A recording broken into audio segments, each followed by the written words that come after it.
Right ఇక breaking news చూస్తున్నాం. KPHP 6వ ఫేజ్లోని ఓ ఫైనాన్స్ సంస్థలో మేనేజర్గా పనిచేస్తున్న ప్రియాంక రెడ్డి తక్కువ వడ్డీకి గోల్డ్ లోన్ ఇప్పిస్తానంటూ కస్టమర్లను నమ్మించినట్లు బాధితులు ఆరోపిస్తున్నారు. ప్రస్తుతం ఉన్న రుణాన్ని మరో ఫైనాన్స్ సంస్థకు మార్చితే వడ్డీ తగ్గుతుందని చెప్పి దాదాపు 40 మంది కస్టమర్ల బంగారాన్ని బదిలీ చేయించినట్లు తెలిపారు. అనంతరం ప్రతి నెల వడ్డీని తన వ్యక్తిగత ఖాతాలో జమ చేయించుకుని బంగారం విలువ పెరగడంతో టాప్ అప్ లోన్లు కూడా తీసుకున్నట్లు కూడా ఆరోపిస్తున్నారు. కొందరు కస్టమర్లు రుణం పూర్తిగా చెల్లించి బంగారం తీసుకునేందుకు వెళ్లగా నగలు ఇవ్వకపోవడంతో మోసం వెలుగులోకి వచ్చింది. దీంతో బాధితులు పెద్ద సంఖ్యలో కేపీహెచ్పీ పోలీస్ స్టేషన్ కు చేరుకుని ఫిర్యాదు చేశారు. కేసు నమోదు చేసి పోలీసులు దర్యాప్తు చేపట్టారు.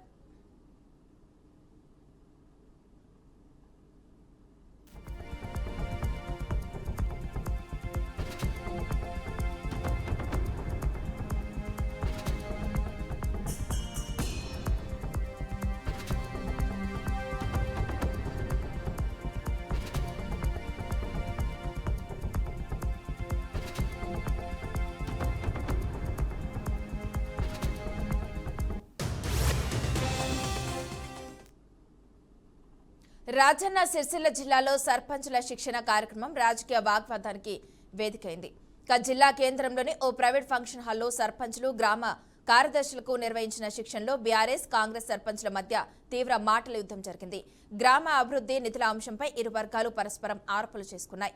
ప్రస్తుతం గ్రామాల్లో జరుగుతున్న అభివృద్ధి పనుల కేంద్ర ప్రభుత్వం విడుదల చేసిన నిధులతోనే కొనసాగుతున్నాయని కాంగ్రెస్ సర్పంచులు తెలుపగా, గత బీఆర్ఎస్ ప్రభుత్వ హయాంలో చేపట్టిన పనులను ఇప్పటికీ బిల్లులు చెల్లించకపోవడంతో మాజీ సర్పంచులు తమ మద్దతు వస్తున్నారని బీఆర్ఎస్ సర్పంచులు కౌంటర్ ఇచ్చారు. దీంతో సమావేశంలో కొద్దిసేపు ఉద్రిక్త పరిస్థితి నెలకొనగా అధికారులు జోక్యం చేసుకుని పరిస్థితిని సద్దుమణిగించారు.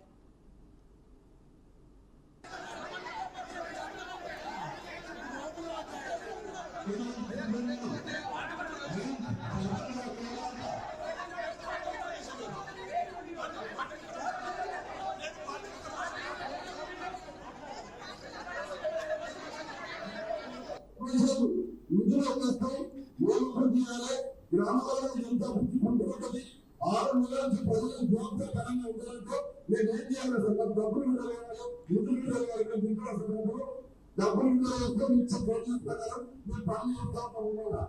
దయచేసి అర్థం చేసుకోండి. నిధులు వస్తాయి, అభివృద్ధి చేయాలి. గ్రామాలలో ఎంత ఉంటుంది 6 నెలల నుంచి ప్రజలను జవాబుదారీతనంగా ఉండాలంటే నేను ఏం చేయాలి సార్? డబ్బులు విడుదలయ్యాలి, నిధులు విడుదలయ్యాలి, నిధుల సందర్భంలో డబ్బులు ఇచ్చే ప్రోగ్రాం ప్రకారం నేను పనులు చేస్తా ఉండాలా. దయచేసి నిధులు వస్తాయి, అభివృద్ధి చేయాలి.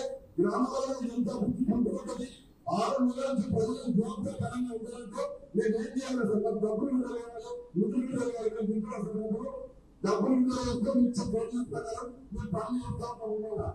దయచేసి అర్థం చేసుకోండి. నిధులు వస్తాయి, అభివృద్ధి చేయాలి.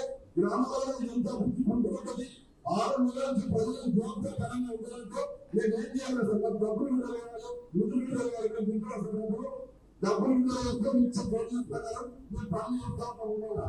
దయచేసి నిధులు వస్తాయి, అభివృద్ధి చేయాలి. గ్రామాలలో ఎంత ఉంటుంది 6 నెలల నుంచి ప్రజలను జవాబుదారీతనంగా ఉండాలంటే నేను ఏం చేయాలి సార్? డబ్బులు విడుదలయ్యాలి, నిధులు విడుదలయ్యాలి, నిధుల సందర్భంలో డబ్బులు ఇచ్చే ప్రోగ్రాం ప్రకారం నేను పనులు చేస్తా ఉండాలా. దయచేసి అర్థం చేసుకోండి. నిధులు వస్తాయి, అభివృద్ధి చేయాలి. గ్రామాలలో ఎంత ఉంటుంది 6 నెలల నుంచి ప్రజలను జవాబుదారీతనంగా ఉండాలంటే నేను ఏం చేయాలి సార్? జగిత్యాల జిల్లా మెట్పల్లి పట్టణంలోని రేషన్ దుకాణాల్లో పురుగులు పట్టిన బియ్యం పంపిణీ చేస్తున్నారంటూ ప్రజలు ఆందోళన వ్యక్తం చేస్తున్నారు. నాసి రకం బియ్యం అందుతూ ఉండటంతో వినియోగదారులు తీవ్ర అసంతృప్తి వ్యక్తం చేస్తున్నారు. ఈ విషయంపై రేషన్ డీలర్లను ప్రశ్నించగా అన్ని దుకాణాల్లోనూ ఇదే తరహా బియ్యం సరఫరా అయిందని సమాధానం చెబుతున్నారని ప్రజలు ఆరోపిస్తున్నారు. వెంటనే ఉన్నతాధికారులు స్పందించి నాణ్యమైన బియ్యం పంపిణీ చేయడంతో పాటు బాధితులపై చర్యలు తీసుకోవాలని స్థానికులు డిమాండ్ చేస్తున్నారు.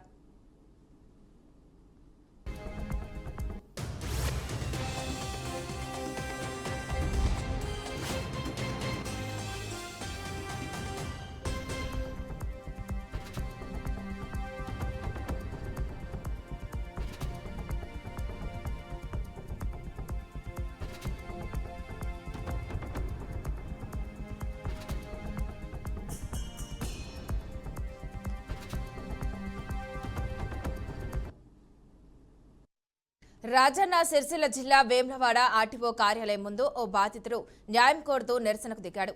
కొనరావుపేట మండలం మల్కపేట గ్రామానికి చెందిన ఉగ్గు రాజేశం తన భూమి రిజిస్ట్రేషన్ను నెలలుగా పెండింగ్ లో ఉంచుతున్నారని ఆరోపిస్తూ కార్యాలయం ఎదుట బైఠాయించాడు. ఇక ఈ విషయాన్ని ప్రజామాలలో జిల్లా కలెక్టర్ దృష్టికి తీసుకెళ్లగా సమస్యను పరిష్కరించాలని కలెక్టర్ లిఖితపూర్వకంగా ఆదేశాలు జారీ చేసినప్పటికీ అధికారులు పట్టించుకోవడం లేదని ఆరోపించారు. అదే సర్వే నెంబర్లోని ఇతర భూములకు రిజిస్ట్రేషన్లు పూర్తి చేసి తన భూమిని మాత్రమే నిలిపివేశాడని ఆవేదన వ్యక్తం చేశాడు. ఇప్పటికైనా ఉన్నతాధికారులు జోక్యం చేసుకుని తనకు న్యాయం చేయాలని బాధితుడు విజ్ఞప్తి చేశాడు.